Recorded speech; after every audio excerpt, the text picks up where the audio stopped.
Hello, everybody. Welcome back to the Incubator Podcast. We are back today for a very special interview in our series, The Giants of Neonatology. Joining us today is Professor Edward Bell. Dr. Bell is a professor of pediatrics and associate vice chair for the Faculty Development and Neonatology at the University of Iowa. For over 4 decades, Dr. Bell has pioneered research and care for extremely preterm and critically ill newborns, bringing innovations like the Tiniest Baby Registry and groundbreaking initiative that he launched in the year 2000 to track infants born under 400 grams. He's led major trials on transfusion practices, PDA management, neurodevelopmental outcome, and has earned prestigious honors and awards from the AMC's Humanism in Medicine Award to multiple mentoring award, recognizing his dedication to both patients and the next generation of neonatologists. It's an honor to welcome a true leader and giant in neonatal care and medical education to the Incubator Podcast. Dr. Bell, welcome to the show. Thank you, Ben. I'm delighted and honored to be on your podcast. I'm not sure I belong in the Giants of Neonatology series. Oh, you surely belong. I can tell you. I can already tell you that. Um, I guess my first question really is one that we've asked other members of your category of the giants of the field. You yourself have shaped the field of neonatology in remarkable ways, from landmark trials to mentoring generations of physicians. But I'm curious, what was it that first inspired you to choose neonatology? Well, the first choice was pediatrics, and immediately on my first neonatology rotation during my residency, I fell in love with neonatology. I think it was I loved the delivery room experience, being present at the time of birth, which is such a privilege, and being able to have such an impact on the life of an individual that's going to carry on for many years. Uh, Sometimes nothing is required, and you just get to be there and observe the wonder of birth. Other times, you can step in and resuscitate a baby who is limp and pale, and see the baby awaken and become alive, and that's just such a wonderful feeling. Also, in the NICU itself, I really enjoyed that aspect of care that is different from being in the pediatric clinic. I liked the procedures. I liked the contact with the parents and just everything about it. So very early on, I knew that that was the thing for me. I don't know if I was a medical student or a resident. I had an ER attending who told me that when we, in the emergency room, we tend to see patients on kind of the worst day of their lives, and often that's true. But as you described, being in the delivery room, it's an opportunity as physicians to be there with families on the best day of their lives for many of them, because the birth of a child is often remembered as one of the highlights of someone's life. So it's a unique experience as physician to actually be present in such a joyful and meaningful moment in people's lives, I feel like. Yes, but also for the ones who are quite ill or premature, helping them through those first terrible days. There's a bond there that's quite unique. Mhm. You are world renowned for your approach to the care of babies on what are often called the limits of viability or the edges of viability. And I read somewhere that you said every time a baby who was born smaller than the last that survived, you thought that we must be approaching the lower limit, but we never quite get there. Do you think that we can continue pushing the limits of viability endlessly, or do you think that we're nearing a biological threshold today, especially as we are taking care of more and more babies born around 22 weeks of gestation? Well, I've thought we've been approaching the threshold for 45 years. So I've seen the limit of viability drop about 1 week every decade throughout my career. And each time that's happened, we thought we were there, and yet it continues to move. And yet 22 weeks, I don't know how we can go much lower, but we're now treating some 21-week babies at Iowa and having some success. We have a a baby who's doing well, approaching his 1-year birthday, was born at 21 and 0. And that's actually halfway through pregnancy, if you think about it, because a 40-week pregnancy is measured from the last menstrual period, which is 38 weeks from the time of conception, and half of 38 is 19, and you add those 2 weeks back, it's 21. So it's just unfathomable. When I started my career in neonatology, we were feeling very lucky if we were able to save a 28-week baby. Yeah. And I was, Yeah, we don't even lose a beat now when we get a 28-weeker. It feels like almost yeah, full terms in the current stages of the NICU today. yeah. And, I was quoted in the New York Times 20 years ago as saying that 24 weeks had to be the absolute limit because the anatomy of the lung, the physical distance between the alveolus and the capillary was too great, and you weren't going to be able to get gas exchange any earlier. And yet, with antenatal steroids, we've we've we've moved it. But of course, you have to remember that there's more to viability than gestational age. The maturity for babies at any gestational age is a bell-shaped curve, and so you have some 22 weekers who are viable and some who are not, and yet we've seen remarkable progress among 22-week babies. Just 11 years ago, in 2014, in the Vermont Oxford Network database, only 26% of 22-week babies were being resuscitated, and 8 years later, in 2022, 74% were being resuscitated, and What a jump. 35% of those being actively treated or surviving. And I think the figures are even better now. So we've had these same philosophical discussions every time we've moved earlier in gestation. But we've had these conversations when we went from 26 to 25 and from 25 to 24. And yet they seem to be more vigorous the lower we go. You mentioned something very interesting, that obviously there's every baby at each gestational age falls on a bell curve, and some of them are more likely to have a good outcome than others.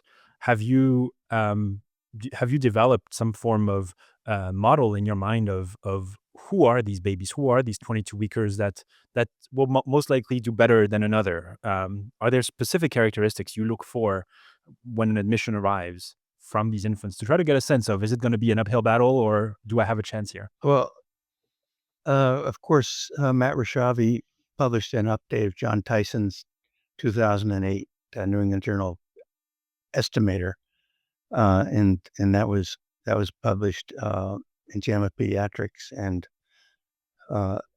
using that estimator, which is available online on the NICHD website, you can plug in the gestational age, the predicted birth weight, the gender, whether the mom received steroids, and whether the baby's a singleton or multiple, and it'll give you the baby's survival chance and also an estimate of what the chance of major morbidity will be, neurologic morbidity, if the baby survives. And even better, if you belong to the Vermont Oxford Network, you can go to their Nightingale website and get center-specific predictors, which is even more important because the outcomes vary a lot from center to center. That said, the only way I know ultimately to determine viability is to treat the baby and see if the baby responds to treatment and survives. Mhm. I think that's such an important point. Their ability to actually respond to the interventions that we're providing, and seeing if I often tell parents, we'll see if this is a partnership or not. Right. uh, and because that's obviously a big step. I wanted to get your take on something a little bit more esoteric, but as you mentioned earlier, we've moved the needle further and further back every decade. Do you and what's interesting to me is that we have been able, through advances in technology, to push the limits of viability, but we take care of these babies almost in the same way, quote unquote. I'm being very cursory here, but we put babies in an incubator and then we give them ventilation and parenteral nutrition, and it feels like this is what has been able to, we apply these principles to the 26 weeker, the 28 weeker, the 22 weeker, and so on. Do you think that at some point, as we try to push the boundaries further and further back, we'll have to do so in a paradigm shifting way, whether it is some, again, this is kind of science fiction at this point, but an artificial womb, or it will have to be a different way for us to allow babies beyond a certain gestational age to survive? Yeah, I suppose if we're going to try to salvage fetuses from the first half of pregnancy outside the womb, we're going to have to do something more drastic. But I don't expect to be around to see that. It's a tall task. Yeah. Um, Dr. Bell, I think every neonatologist over time develops a special affection or an affinity for one corner of our field.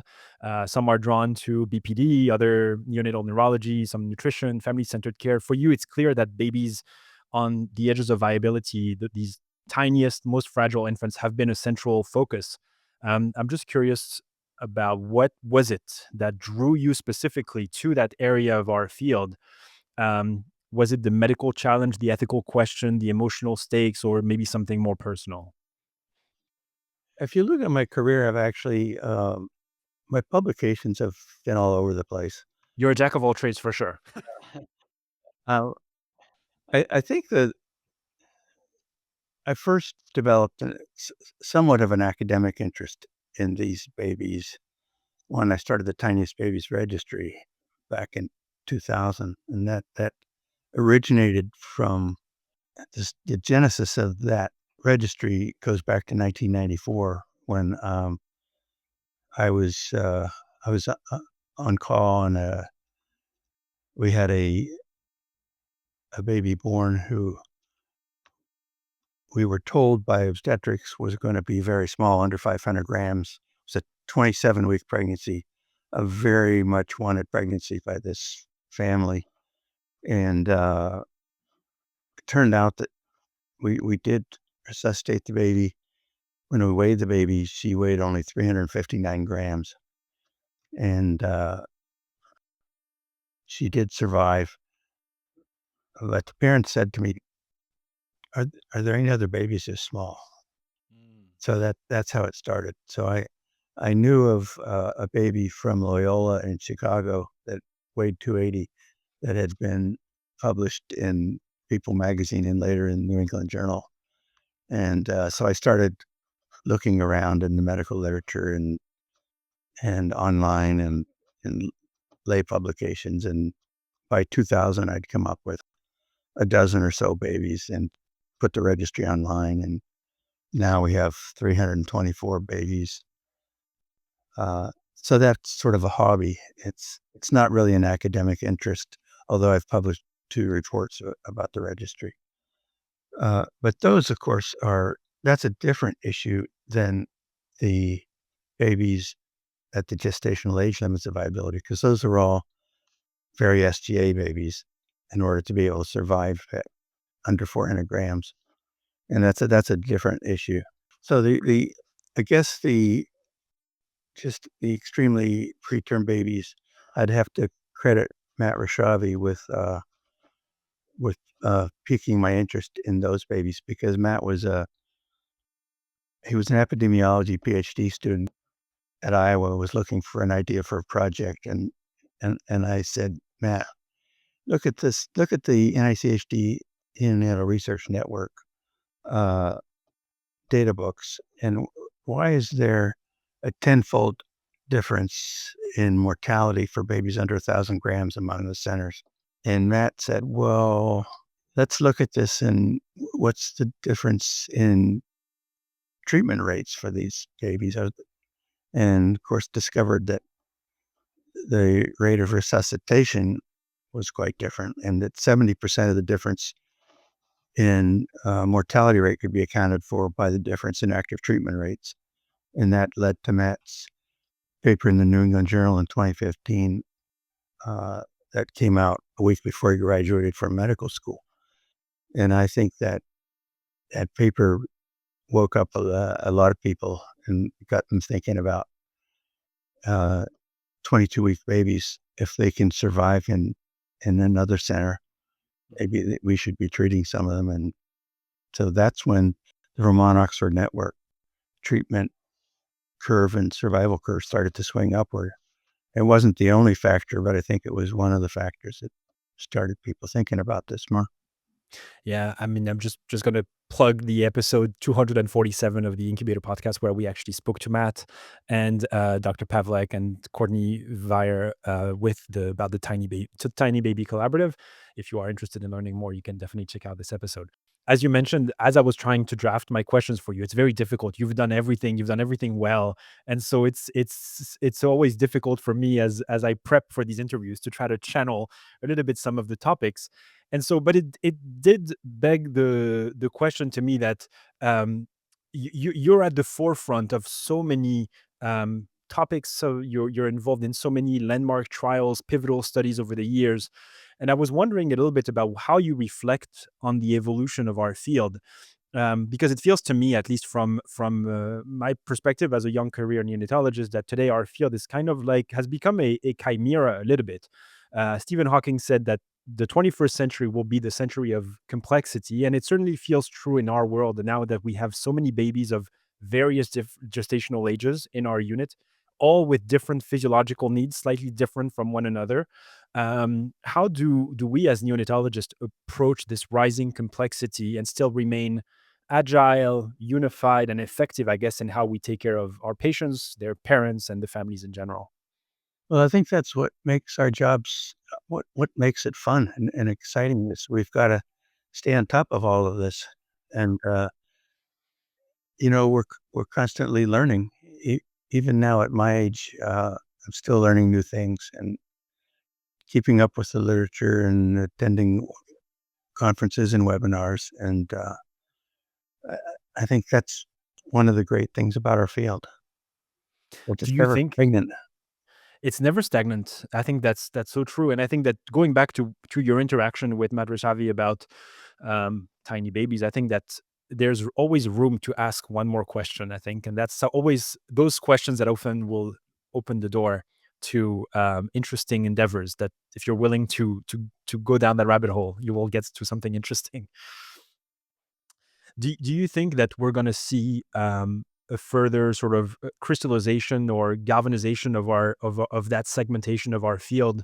We're already seeing that our field of neonatology is opening up to a lot of sub fellowships. We used to specialize in pediatrics, then neonatology, and that was it. But now today there's neonatal neurocritical care, there's neonatal hemodynamics, there's neonatal nephrology, and this makes our field have such a breadth of content and knowledge that I'm wondering if we will continue to be able to have this holistic perspective on our field, or we'll see further segmentation by subspecialty and this become like a separate specialty of its own. I don't know. That's a really good question. I think care in our unit is enhanced by having these subspecialists involved in the care of the sickest babies.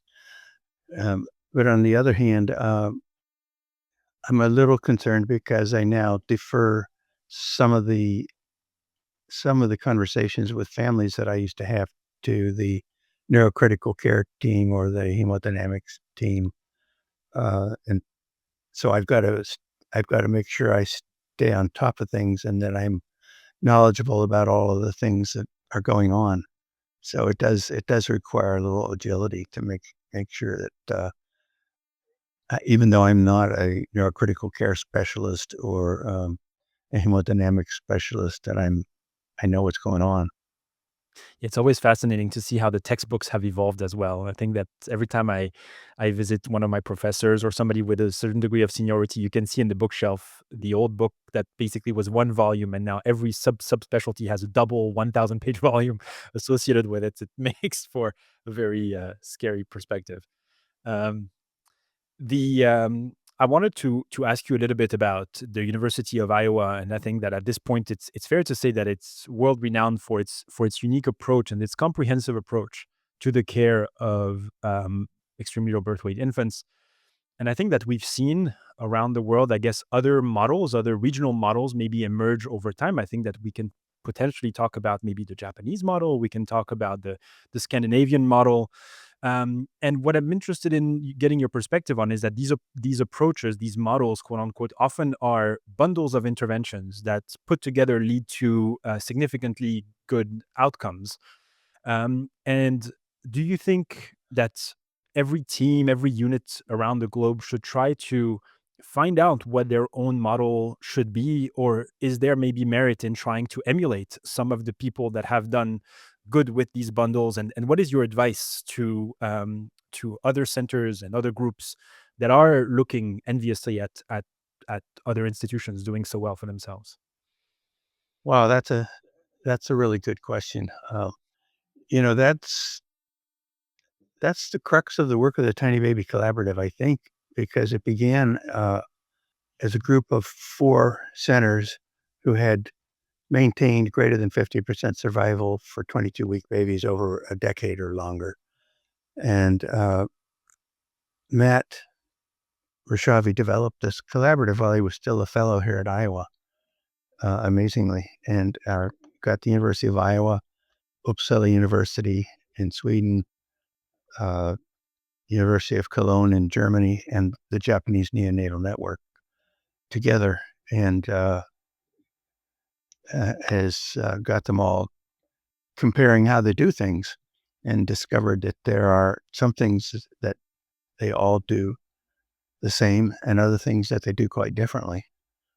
Uh, and yet the one thing that they all have clearly in common is that they all have the culture and the belief that these babies can survive and do well.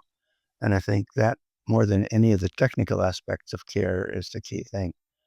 And so I scratch my head and ponder whether we should be advocating that all level 4 NICUs should be developing the skills and the teams to care for 22-week babies, or whether there should be centers of excellence as there are for, ECMO or other specialized care. And it's a difficult question. I think in time, everyone's going to be doing this well as they are with 24-weekers. But how you get from here to there is the challenge, because I know there are colleagues who think we should not be treating 22-week babies because the results are going to be poor. And of course, if you're one of those individuals, you shouldn't be trying to care for those babies because results are going to be poor. Uh, and yet, with time, I see the mood shifting, and I see more and more people wanting to provide good care for these babies and achieve good outcomes. I think the Tiny Baby Collaborative webinars are very helpful. I think there are more and more centers joining the collaborative and contributing data to the database of the collaborative. Um, I have a colleague, John Klein, who's retired from our faculty, but who travels around the U.S. and around the world, giving seminars and workshops on how to care for 22-week babies. And he's a very good teacher, and people that have um, attended his sessions are finding better results. But that's what he's teaching is just the Iowa way, and it's not the only way. We have certain beliefs and strategies about how to care for these babies, including uh, putting them all on jet ventilators from the time of birth. But there are other centers that, use other modes of ventilation that have equally good results. So clearly, there's not just one way to skin a cat, and Yeah. you can get equally good results with other strategies. But the key element is the culture and the belief, and that's hard to get started because your initial results aren't going to be great. I was not expecting you to answer that because it's such a good point as well that the mindset, how much that will play a role. Um, as more and more collaboratives are being developed, I think that one of the aspects of the work that is being done, like the one Matt did with the Tiny Baby Collaborative, is that we look at the variability sometimes between certain groups, and we find that while single interventions may not be deeply rooted in the strongest of evidence, consistency matters almost more than an individual intervention in a larger bundle. I'm curious what your thoughts on the importance of consistency. Very, very important. I think you may not want to throw out all your ventilators and buy jets if you're good with with this conventional ventilation, and so it's you know it, absolutely consistency, having a standard approach. You don't want to have a different attending come on duty and change everything. You want to have a team that works together and agrees on a standardized approach, even if it's not absolutely evidence-based. There should be some evidence, hopefully, but it's not always going to be based on randomized clinical trials. There are very few randomized clinical trials that involve significant numbers of 22-week babies. Dr. Bell, I wanted to ask you, you've been a witness and very often a driver of some of the most pivotal advances in our field over the past decade. And as we look ahead, I'm curious to hear your thoughts on where do you see our field heading towards in the next 20 years? Are there specific breakthroughs? You mentioned already maybe a shift in philosophy and how we view the possibility for some of our smallest babies, or maybe challenges that you think will be defining the next chapter of neonatology. Well, I think that's going to be for you younger guys to figure out, but I think I would like to see continued emphasis on improving neurological outcomes. I think that we're doing pretty well with other outcomes, but I am not terribly concerned with the neurodevelopmental outcomes of these babies. It's the limits of viability. Um, there's we don't have very much data beyond 2 years, and even that is limited so far. But what we've seen so far is that the 22-week babies' outcomes are not very different from the 23 or the 24-week babies, and that half of them or two-thirds of them have no significant impairments. But I think we need to keep working on ways to minimize, um, to improve brain outcomes. What do you think about the way in which we measure long-term neurodevelopmental outcomes? I think that a fairly uniform way has been at about, like you just said, about 2 years corrected to have maybe a Bailey, and that's there's it's been the gold standard, I would say, until now. Do you think that we should also work on improving how we evaluate, or do you think that what we're doing now is sufficient? Well, I think uh, Keith Barrington and others have pointed out the limitations of the standard primary outcome in clinical trials of death or neurodevelopmental impairment, because having a, a Bailey language score of 80 is not equivalent to death, obviously, and so we need to be very careful in looking at how we combine outcomes, but also uh, the Bailey itself has limitations, and it's changed from version to version. And I think we need to really uh, look at what outcomes are important to patients and to parents. And we've taken some steps in that direction. But, you know, uh, parents aren't so focused on scores. They're focused on things like, is my child happy? And is my child have friends? And when my child reaches adult age, is my child able to be gainfully employed and have Mhm. relationships and get married and bear children and things like that. And so I think those we need to focus more in those directions. And I think we're making strides in that direction. I think Annie Janvier has done some really nice research focused on those outcomes. Yeah, we've had Annie Janvier on the podcast as well, and Keith as well. They're great from that standpoint. And And I agree. I think that more and more data is coming out on maybe thinking more of the life course of a former preemie rather than just a single measurement in time of a baby at, let's say, 22 months.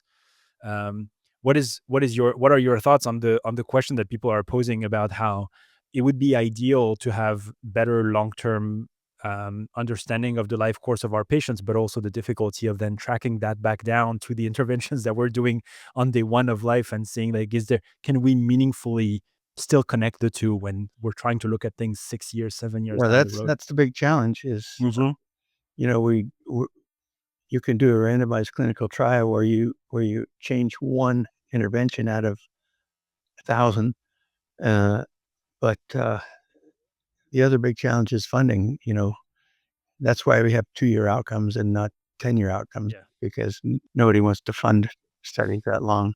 Do you think that because of funding, because of the complexity of our patients, I think that we've seen several trials in recent past that because of the nature of the patients make it very difficult to run traditional randomized control trial. There's a lot of talks about innovating from the trial design standpoint. Do you think that we'll see a shift in how we conduct our studies in the future?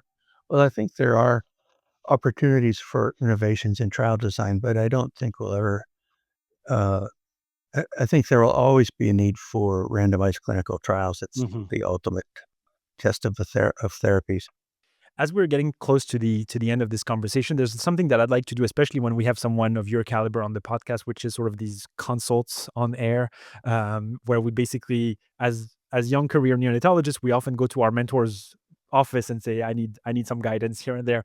So I'd love to do a Dr. Bell consult for some of the new physicians entering the field of neonatology, maybe this summer, as we're airing this episode at a time where new trainees are beginning. Um, I wanted to know more generally, like, what is your advice for them as they begin their fellowship journey, or maybe as they're getting close to the end of their fellowship? And I'm curious, if you were starting fellowship today, knowing everything that you know, not being too naive, what would you focus on? What would you be excited to dive into? Well, it has been a wonderful journey for me, and I think for me, academic neonatology has provided the best of all worlds. Uh, Clinical care provides that wonderful experience of one-on-one interaction and seeing the immediate benefits of response to your interventions with the patient and the contact with the family. The teaching, you know, over my career, I've been able to help thousands of babies and parents. The teaching aspect takes it to the next level. So the students and residents and fellows that I've helped to teach, all of them go out and help more patients and families. So that's, you know, tens of thousands of people. And then through the research I've done, that's benefited hundreds of thousands of patients around the world. And so to be able to help people on all of those levels has been remarkable. But I think that's not, you know, academics isn't for everyone, and you know, I think you have to think about what's going to be best for you and your family. Uh, I would say the work life balance is certainly better now than it was when I started out. The possibilities for young neonatologists to have a good family life are better. I think we have good now work hour restrictions in place for trainees. We need to make sure we do the same for faculty. And I think they're not bad in private practice, but we need to keep paying attention to the wellness of faculty. And I think we're making good strides. But I would say find out what brings you joy and pursue that. I love that. I love that. I'm not gonna try to top that. So I think this is a great quote for us to end on. Find out what makes you happy and pursue that. Thank you, Dr. Bell, for taking the time to chat with us this morning and for sharing your advice and your perspective. It's been a very enlightening conversation. Congratulations on an amazing career, and it's truly been an honor to have you on the podcast today. Thank you, Ben, for inviting me. It's been a pleasure. Thank you.